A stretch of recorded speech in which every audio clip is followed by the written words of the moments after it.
दोस्तों नमस्कार। मैं हूं उपेंद्र तिवारी, अध्यक्ष राष्ट्रीय गरिमा पार्टी। राष्ट्रीय गरिमा पार्टी के युग परिवर्तन अभियान में आपका स्वागत है। दोस्तों, उत्तर प्रदेश में जो घटना घटी है वो बहुत दुर्भाग्यपूर्ण है, अत्यंत दुख देने वाली है। लेकिन हम देख रहे हैं कि इस घटना का जो भारत की बेटी के साथ बलात्कार हुआ है और उसकी हत्या की गई है, इस घटना का राजनीतिकरण जातिगत आधार पे किया जा रहा है। कुछ लोग इस घटना में अपनी राजनीति का अवसर ढूंढ रहे हैं और वो अवसर जातिगत आधार पे ढूंढ रहे हैं। ये उस घटना से ज़्यादा दुर्भाग्यपूर्ण है। साथियों, वह बेटी भारत की बेटी थी, हम सबकी बहन थी, हम सबकी बेटी थी। हम इसको जातिगत आधार पे हमारे देश को बांटने के लिए, अपने देश में गलत ढंग की राजनीति करने के लिए इस बात को जातिगत आधार पर उठाते हैं, तो ये अच्छा नहीं है। दूसरी तरफ शासन, वो सरकार उत्तर प्रदेश की इस घटना में कहीं ना कहीं संदेह के घेरे में आती है, क्योंकि पहली बात, उस बच्ची का सरकार ने जिस तरीके से रात्रि में अंतिम संस्कार किया, उस अंतिम संस्कार में परिवार के लोगों को शामिल नहीं होने दिया।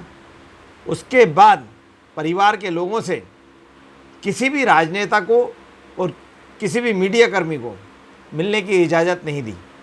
उस क्षेत्र को, उसके घर को पुलिस छावनी बनाया हुआ है।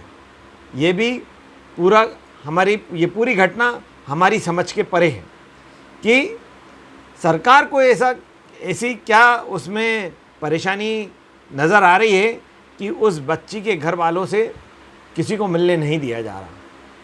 ये कहीं ना कहीं प्रश्नवाचक चिन्ह लगाती है। दूसरी एक घटना और उत्तर प्रदेश में ही घटी है, जिसमें उस बच्ची का शव भी रात्रि में सरकार ने उसकी अंत्येष्टि की है। वह घटना भी इससे मिलती जुलती घटना है, लेकिन उसमें भी सरकार ने रात्रि में बच्ची का अंतिम संस्कार किया है। साथियों, सनातन धर्म में रात्रि में अंतिम संस्कार करने की कोई इजाज़त नहीं दी गई है। उत्तर प्रदेश में योगी सरकार संत की सरकार मानी जाती है, क्योंकि वह योगी हैं, वे सनातन पद्धति में अपना जीवन गुजार रहे हैं। उसके बावजूद वह धर्म के विरुद्ध ये काम करते हैं। ये भी बात समझ के परे है। सरकार को उस पीड़ित परिवार से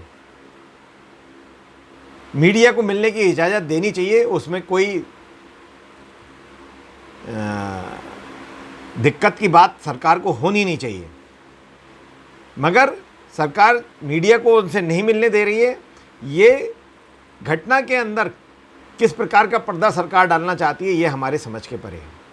इस पूरी घटनाक्रम में भारत में जितने भी बलात्कार हुए हैं, इन दिनों राष्ट्रीय गरिमा पार्टी सारी घटनाओं की घोर निंदा करती है। और हमारा मानना ये है कि अपराधी केवल अपराधी होता है। अपराधी की कोई जात और कोई धर्म नहीं होता। अपराधी का धर्म केवल अपराध है और उसको उस अपराध की सज़ा मिलनी चाहिए और कठोर से कठोर सज़ा मिलनी चाहिए। यह हमारा मानना है। हम इस घटना को राजनीतिक रूप, जातिगत आधार पे ना दें। उस बच्ची को और बच्ची के परिवार को न्याय दिलाने में भारत का हर व्यक्ति उसके साथ खड़ा है और इस आधार पे खड़ा है कि वह पूरे भारतवर्ष की बेटी और बहन थी। जय हिंद, जय भारत।